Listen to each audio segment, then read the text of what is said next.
রন্ধন কার্যে ব্যবহৃত একটি পাতার সাথে পরিচয় করিয়ে দিতে এসেছি। এটাকে বলা হয় কারি পাতা।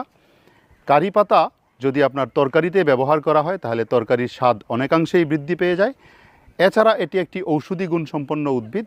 এর বাংলা নাম বারোসুঙ্গা বা কারি পাতা, বৈজ্ঞানিক নাম মুরাইয়া কনিঙ্গি, যা রুটেসি পরিবারভুক্ত একটি উদ্ভিদ। কারি পাতায় ভিটামিন এ পাওয়া যায়, যা দৃষ্টিশক্তি বাড়াতে সহায়ক।